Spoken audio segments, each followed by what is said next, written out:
Hey everybody, what is up? Chad Wesley Smith here, CEO, founder, Juggernaut Training Systems, Beers with Chad.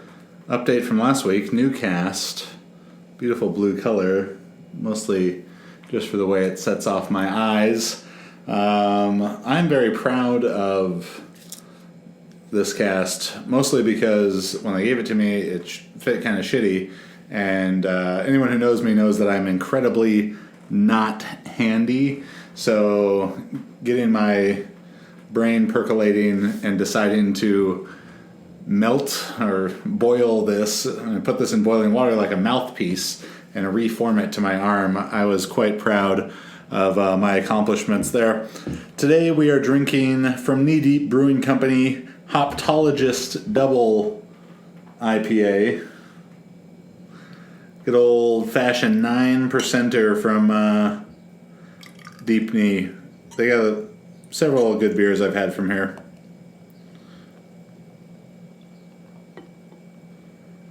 So today I'm wanting to talk a little bit about cheers.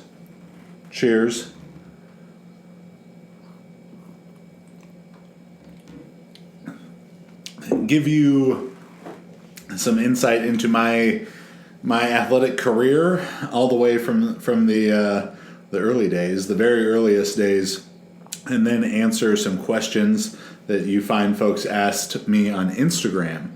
So let's just dive right into it. 10 pounds, 3 ounces, 75% of that was head. Born in Whittier, California. It's probably a security question on something. But yeah, I'm 33 years old. I'll be 34 in July.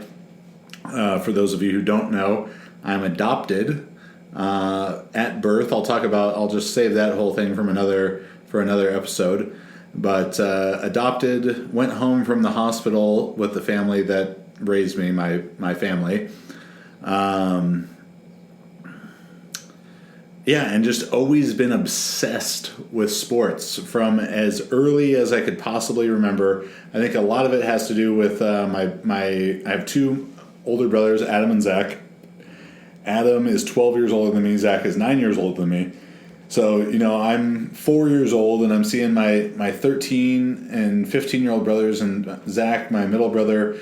Yeah, he was playing club soccer and playing in these tournaments, and I was like the mascot on the sidelines of these soccer tournaments. Some pretty great pics I'll try and dig up for you of me hitting like a sweet kind of Burt Reynolds Playgirl type of pose, like leaned on the ball bag, sipping a Capri Sun, maybe a High C, eating a PB&J, or being on the sidelines of my oldest brother Adam's football games, being like a de facto little ball boy kind of role there.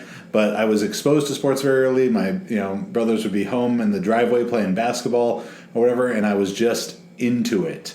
So I started playing soccer when I was 4, maybe 5.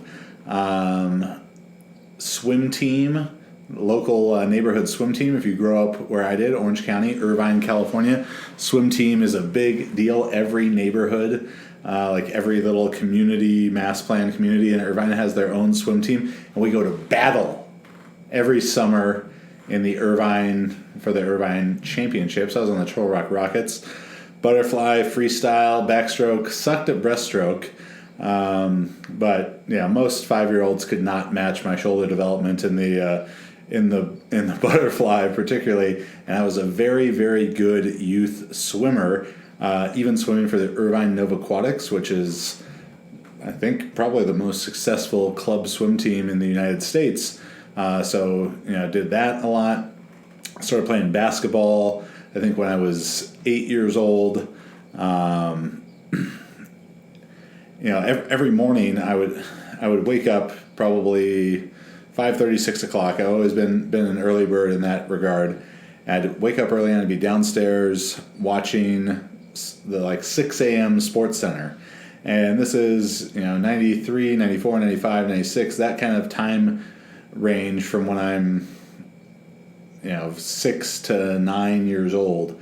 So this is prime Michael Jordan. This is this is Dallas Cowboys dynasty. This is a great sports time, and I'm watching that stuff, and then I go out in the driveway for 30 minutes before I get picked up. My carpool would pick me up to go to school, and just shooting baskets, trying to do what I did trying to do what I saw right then on SportsCenter. I remember having we had these VHS tapes called The Year in Sports. We had 1991 and 1993, and I think those were the kind of free gifts that you get when you subscribe to Sports Illustrated back in the day. Like, subscribe now, and every issue is $3.99 instead of $6.99, and you get this free VHS tape. And I would watch those endlessly. Like, I bet I've watched them well over 100 times each, and would just try and copy that stuff, and was so into it. And like, I wrote a paper.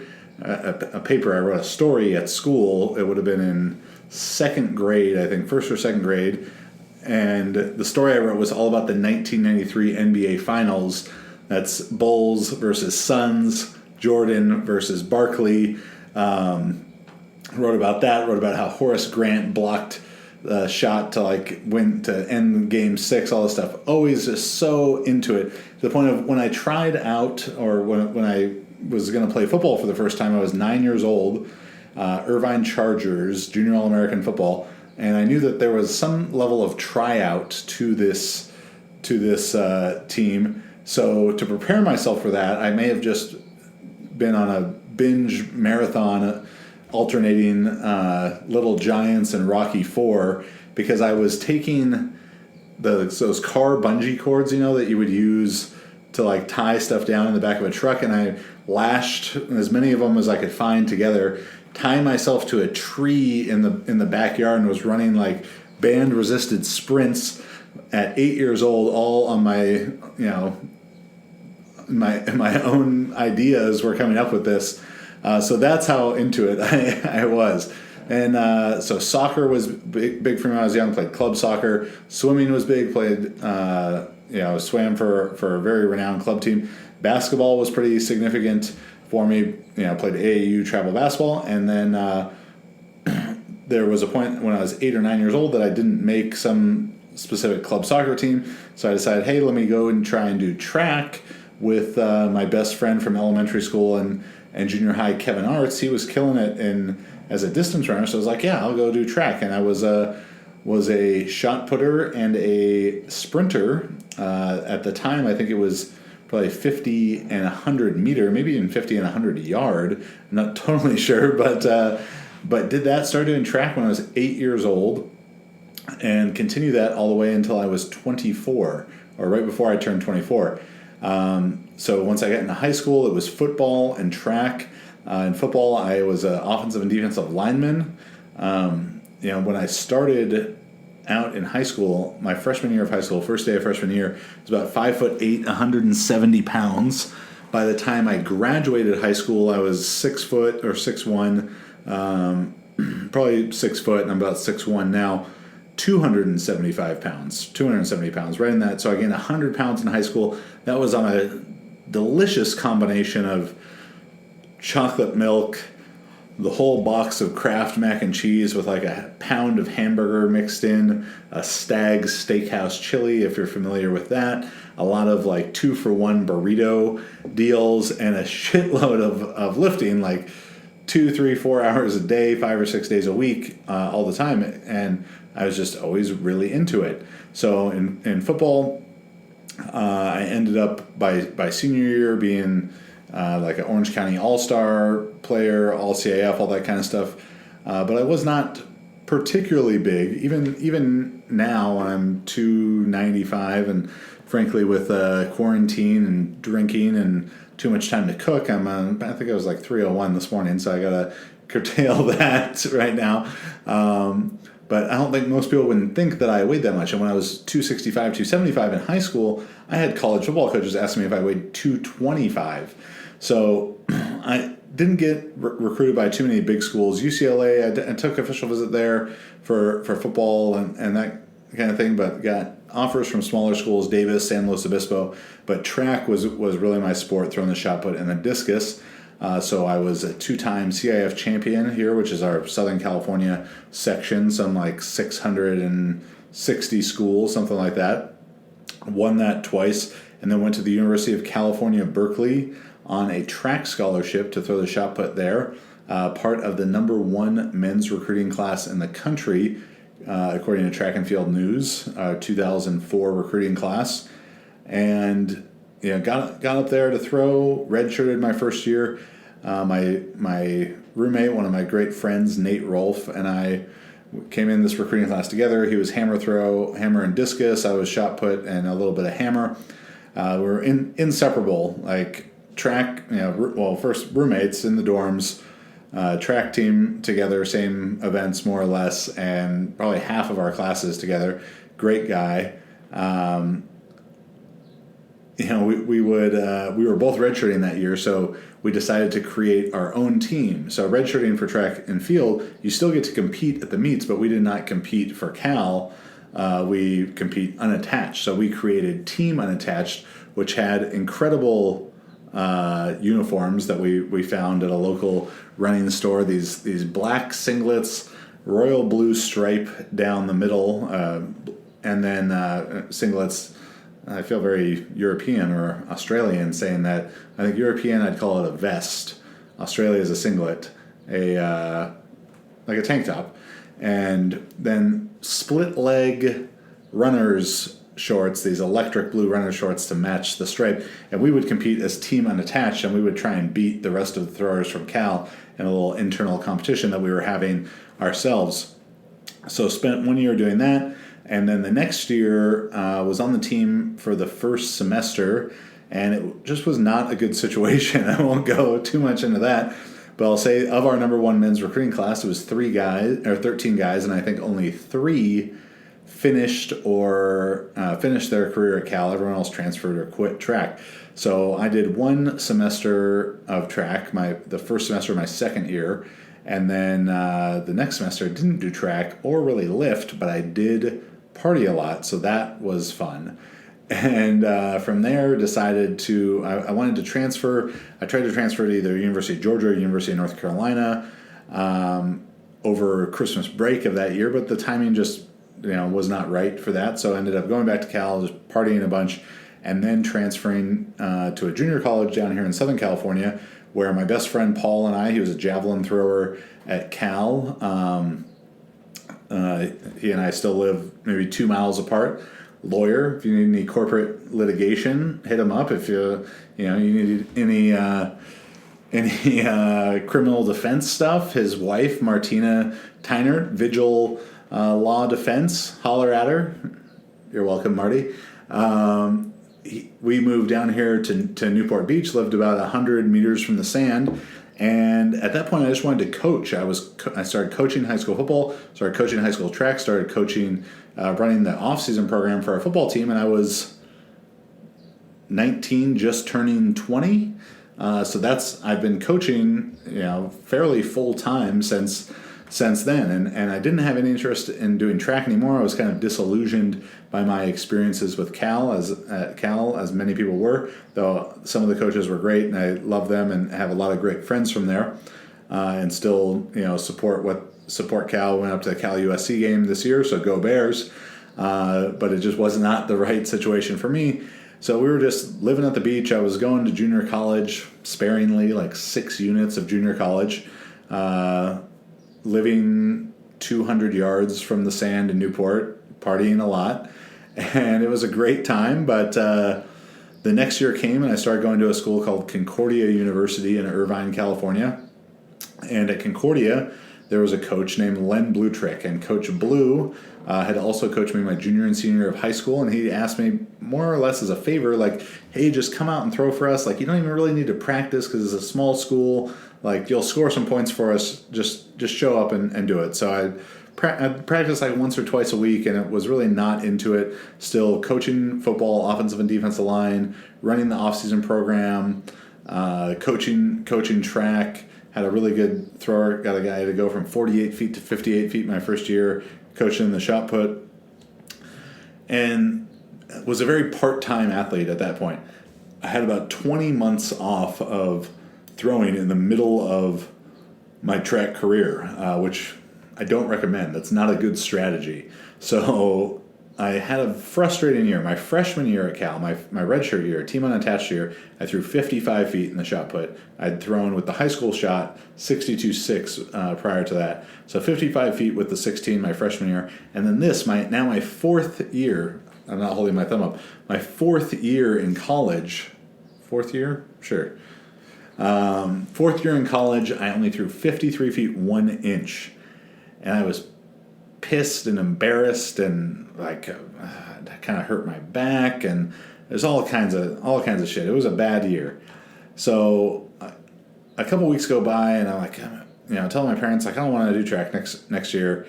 And Concord, even though I had thrown very poorly for myself, I'd actually, scored a couple points for them at nationals for our small school, and they were going to give me a little bit of scholarship money. And Concordia's a private school, expensive and all that. So my parents said, if you want to go there, you need to do track and get the scholarship money.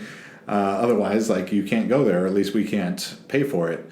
So I took the scholarship money. My parents helped me out. My brother actually paid for a lot of it, and then I took some student loans out as well, and decided, after a week-long pity party for myself about not wanting to do track anymore, I decided, all right, you have to do it.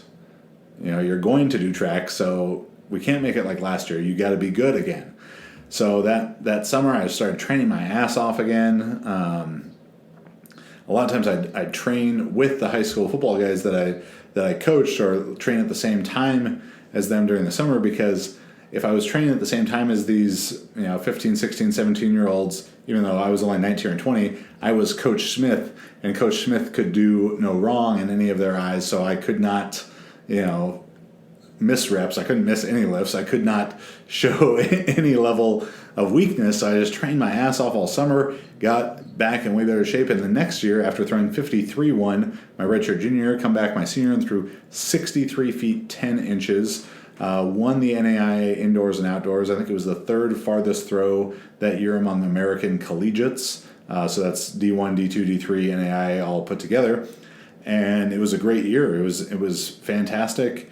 Right after the track season, probably threw at nationals May 15th. Then the next week I was on a vacation with my family and was contacted about, because of all irony, I think that's the right phrase. I may not understand it like Alanis Morissette, but of all the irony, Cal Berkeley, where I had transferred away from, offered me a job as their throws coach, and I decided to pass on that job. And after passing on that job, when some people heard that I was still staying in Southern California, it came about an opportunity for an investor who had some interest if I wanted to open a gym. So I started writing what I thought was a business plan, so on and so forth, opened Juggernaut Training Systems. Same time that I opened up Juggernaut Training Systems, Coach Blue, my coach in my last 2 years of college, my last 2 years of high school, someone who was just a great role model, like a grandfather kind of figure to me, passed away from cancer. And that was a tough thing, but I knew I wanted to keep doing track to kind of honor Coach Blue for that next year. But, between running Juggernaut, which that first year, and any new small business owner can tell you, it's just nonstop. It was 70 hours a week doing that. I'm trying to train. I'm coaching people all day on my feet. It was tough. So I kept throwing through that season, mostly without any real coaching situation. I did, to humble brag myself here, I got to work with John Godina, multiple-time Olympian, multiple-time national champion, former collegiate record holder on a couple occasions. And then after I ended up retiring, he said to a mutual friend, who I don't think he knew that was a mutual friend, a guy named Zach Lloyd, tells Zach, that Chad Smith guy? He's like, yeah. He's like, oh man, he could throw 70 feet in a year. He's like, he just needs a coach. But that, unfortunately, was after I had retired, though. It was a bit bittersweet, I guess, to hear him say something like that. So I threw in my last track meet in May of 2010. So that one season as a post-collegiate. And at that point I realized, man, I'm really strong. So what about this powerlifting thing? I was sponsored by Elite FTS at the time as a shot putter, and I figured like, well, I'm with this powerlifting company, so let's do a powerlifting meet.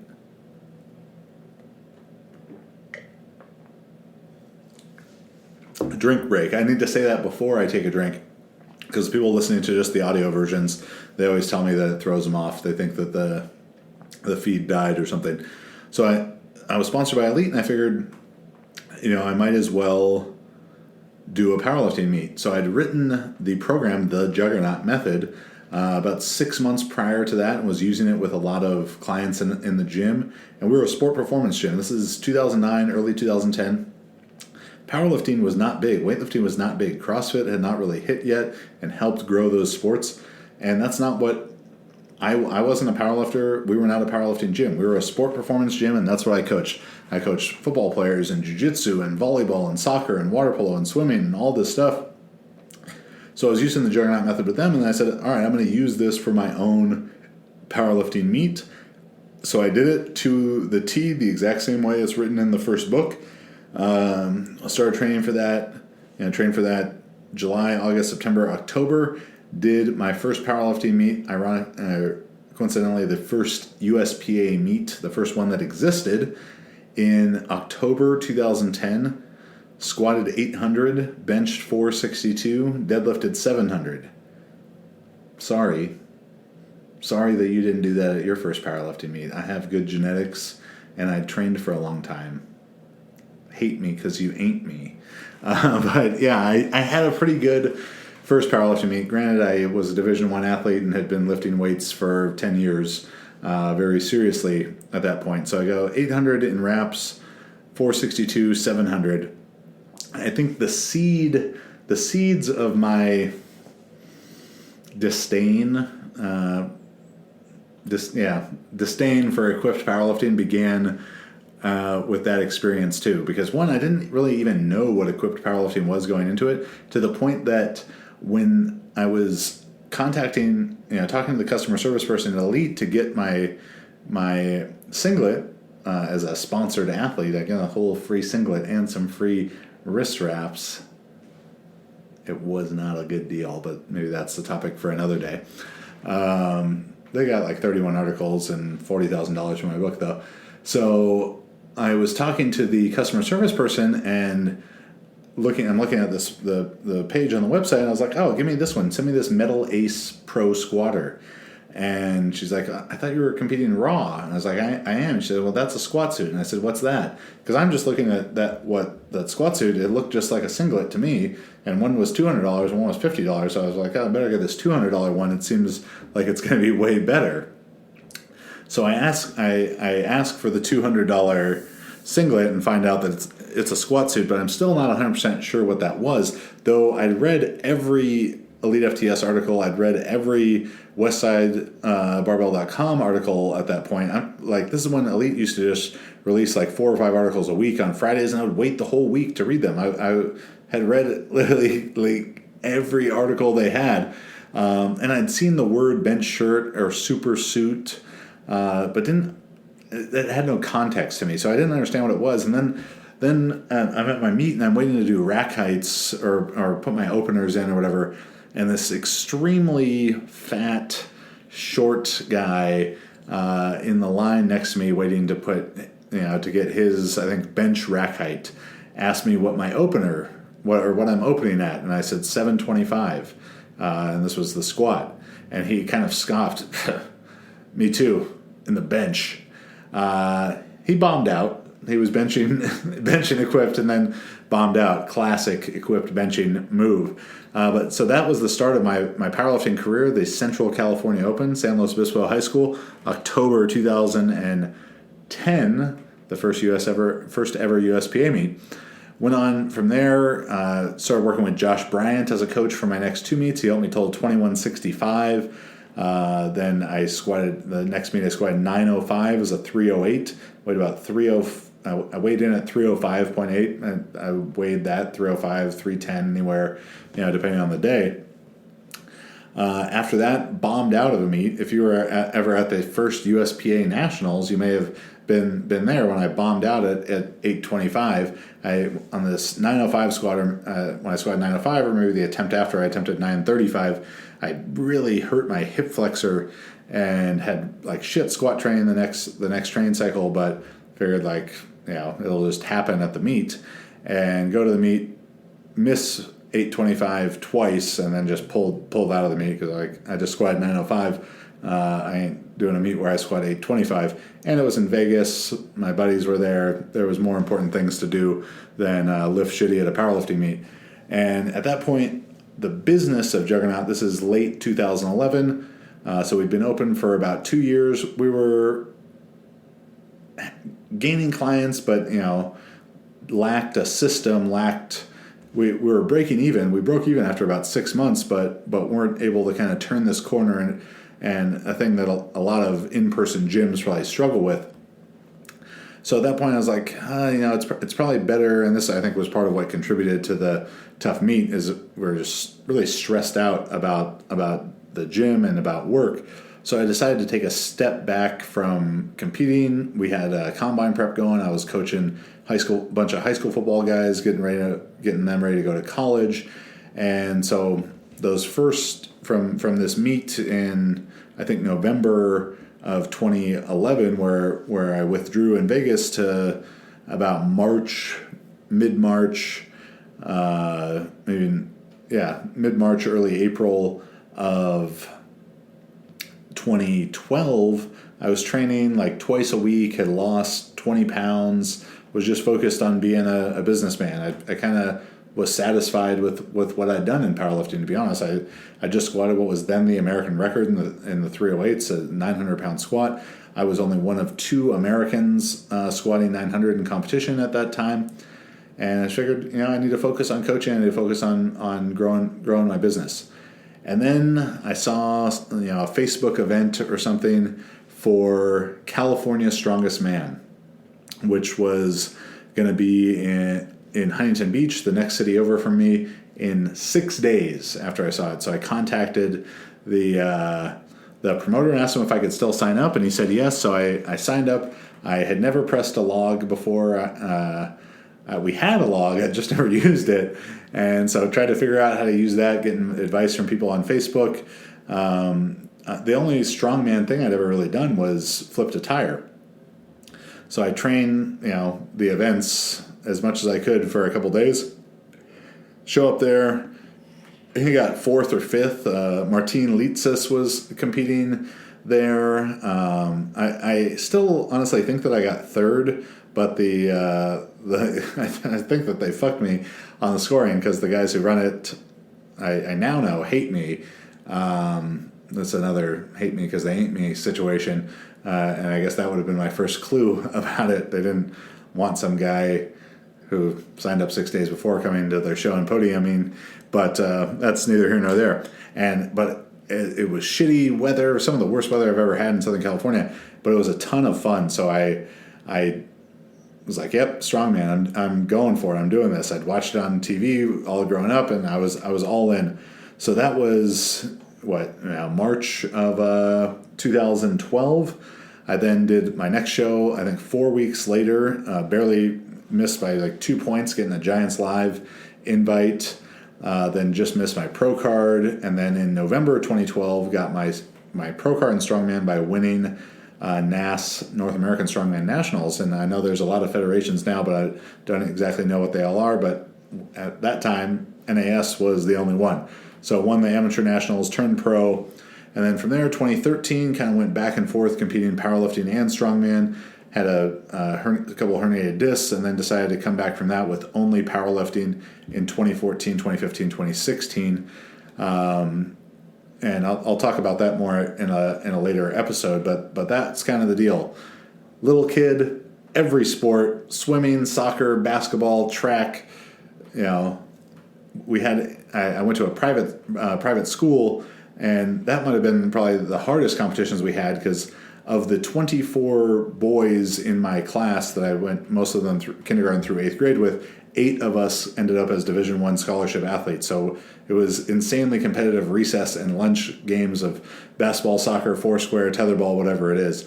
And and then track and football in high school, and then on to track in college and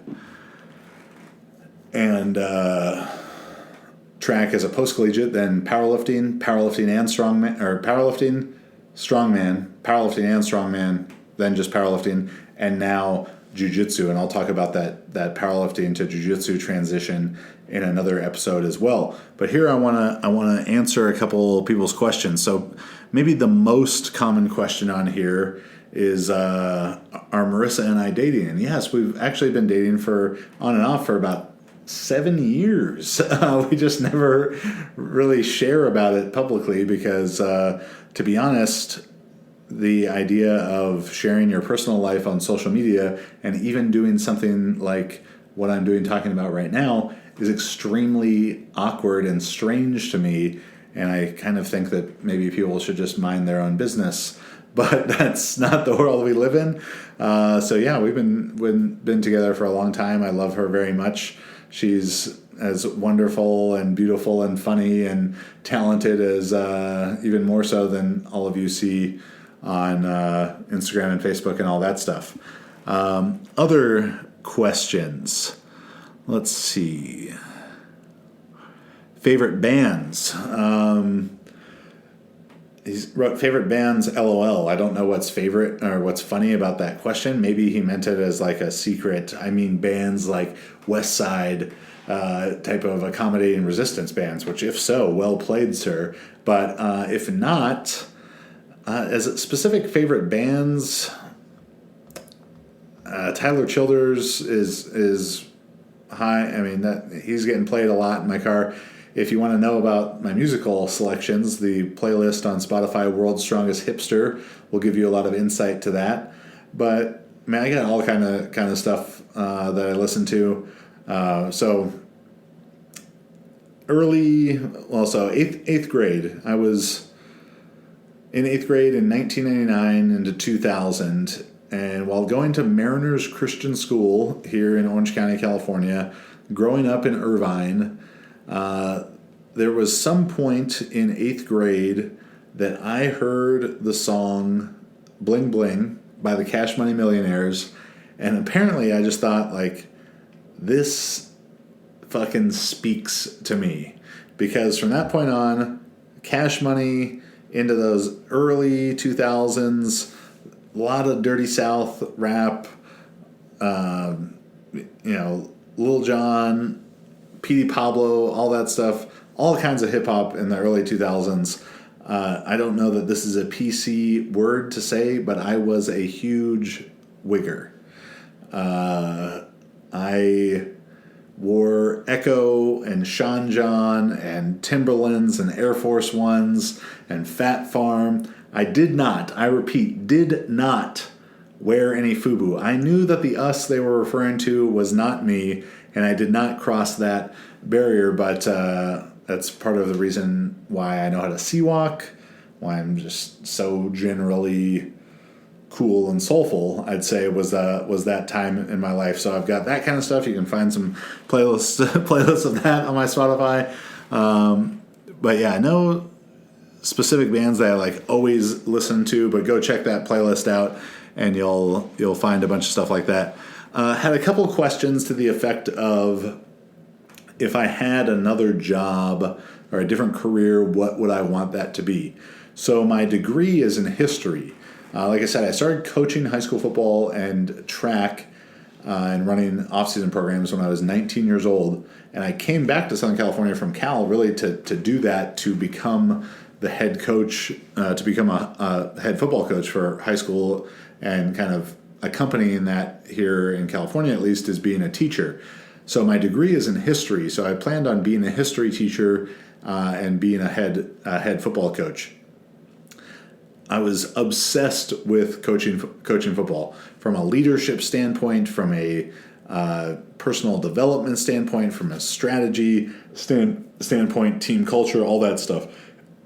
If you are not familiar with De La Salle High School, I think The Game Stands Tall. They made a movie about it. The book of that is much better. There's also a book called One Great Game. There's documentaries called The Perfect Effort and One, I think is the other one.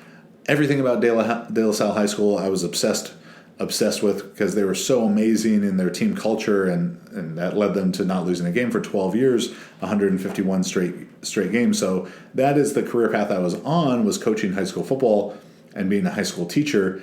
Thank God I am not that, because even when you're the head coach, you still got a boss, the athletic director and the principal and superintendents, all that stuff. When you're a teacher, you got a bunch of bosses. Kids these days, yeah, that's right, I said kids these days seem like they're pricks, so I don't really want to teach them. I don't do well with a boss, so I'm glad that I diverted that, though I did very much enjoy my time coaching high school football. So that's probably the career path I was on. As far as other careers that interest me, when I was a kid, I always wanted to. There were two jobs besides like professional athlete kind of things. I wanted to be a sports agent. We had a guy who goes to the church my family goes to, named Jeff Morad, and he's like a real big time agent, like a Lee Steinberg type of guy, Scott Boras type of guy. I got to meet him and talk to him about being an agent, so I was really into that. I was also really into the idea of being on like ESPN, being a sportscaster, sports announcer. And if there's anything else that I want to do now, it would be that kind of thing, doing sports podcasts and sports talk type of stuff, whether Colin Cowherd, big fan of him. Definitely my favorites. Marissa's going to make fun of me when she hears this. Bill Simmons show. I tried to slide in the Bill Simmons DMs a couple times, like just to see if he wanted to be friends, and he never read them. But probably my number one favorite just person to listen to for sports talk stuff is Ryan Russillo. I think we have a very similar sense of humor in our early and mid 90s references, and yeah, I just like his takes on a lot of stuff. So that's something that I would like to do if I wasn't doing this, or would even like to do in addition to doing this, is that kind of sports talk stuff. A lot of what's my favorite beer questions. Probably number one on the list is Alpine Duet, IPA from Alpine Brewing Company down in Alpine, California. I always thought that they were from Colorado because they have mountains and stuff on their label, but it's in like kind of inland San Diego. Yeah, it's great. Nelson from there is great. I don't know that I've ever, Windows Up, I've never had a bad beer from Alpine, and they very kindly sent me some beers for mentioning them before. So if you guys want to do that again, I'll drink them. And last question I'll talk about today. Favorite books. I see that one on here too, and I'm going to say favorite non-training books. I've been reading a lot more, reading with my ears, audiobooks. I couldn't tell you the last time I read with my eyes a book, but audiobooks, of the ones that are saved on my phone, Sports Gene is up there, Range is up there, both by David Epstein. I just finished Good to Great.